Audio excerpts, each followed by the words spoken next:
All right, in this video, we're going to look at some properties of logarithms, okay? There are three main properties that we're going to start with. And what's important to understand is that, remember, logarithms really represent exponents. So the properties of logarithms can be found based off the properties of exponents, okay? So starting with your product property of logarithms. Let's say I have log base b of mn, where the argument can be thought of as the product m and n within the logarithm. Well, this property says I can break this up into log base b of m added with a second log base b of n. All right, so notice I'm adding the two logarithms together, which is exactly what you do with exponents when you are multiplying two expressions together that have the same base. You add their exponents. All right. Quotient property, log base b of m over n. So here the argument of the logarithm is thought of as the quotient m over n. That can be split up into log base b of m subtracted by log base b of n. Right? So recall properties of exponents. When I'm dividing two expressions that have the same base, I should be subtracting the exponents from one another, right? And that's exactly what we have here. Finally, we have the power property. So let's say I have log base b of m to the power of p. Okay, so my argument of m is being raised to this power of p.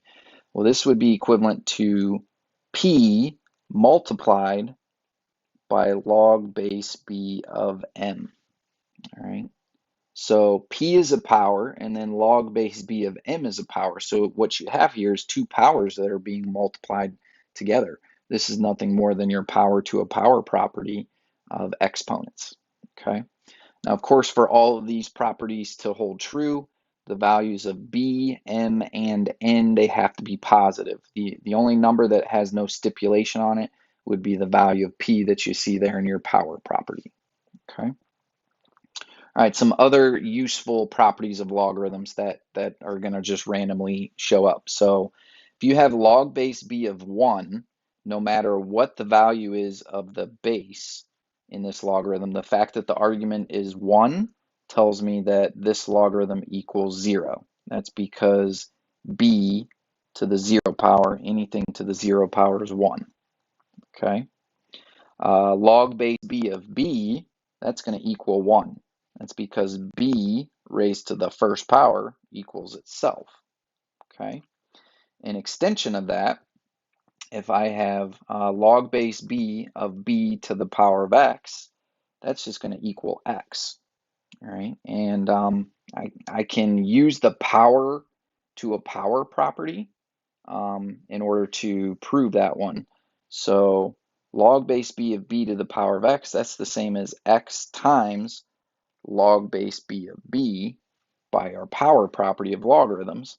And we just got done saying in the previous property that log base b of b equals 1, right? So of course x times 1 is x. Okay.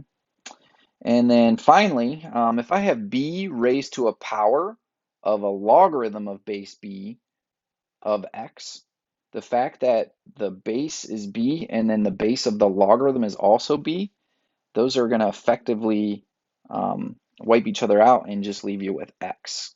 Okay, so kind of an example on that. Let's say I had, let's do 3 to the power log base 3 of 4. That's just going to automatically equal 4 by this property. Okay. All right, now to get you used to these properties of logarithms, we have some very, very special types of problems where we're asked to being able to condense or expand a logarithmic expression, okay? So here we're being asked to condense each expression down to a single logarithm using our properties, okay? And we want to simplify as much as possible, all right? So the properties we're going to use here are the three main log properties, your product, quotient, and power properties, all right? And in the case of condensing an expression to a single logarithm, you want to follow order of operations, okay? So I have log base 9 of x added with 3 times log base 9 of y, all right?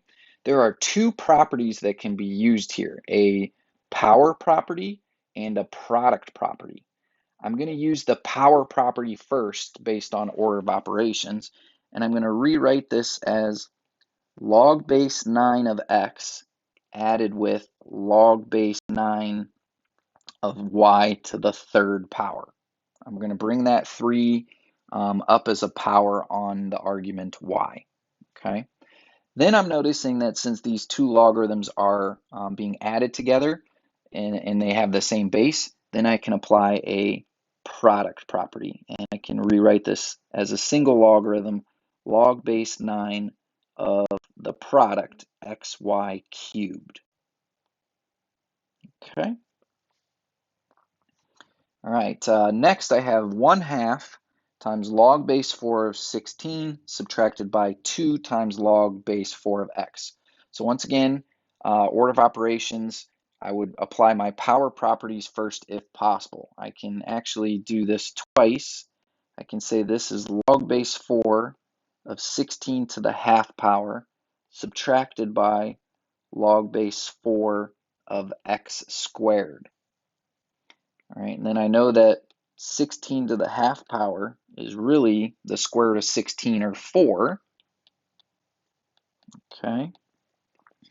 And now, since these two logarithms have the same base and we have subtraction between them, I can use a quotient property of logarithms, and I can rewrite this as log base 4 of 4 over x squared. Okay. All right, now let's go in the other direction. Here we're asked to expand each logarithm as much as possible, writing powers as factors. And writing powers as factors means applying the power property so that your power is multiplying the logarithm, okay?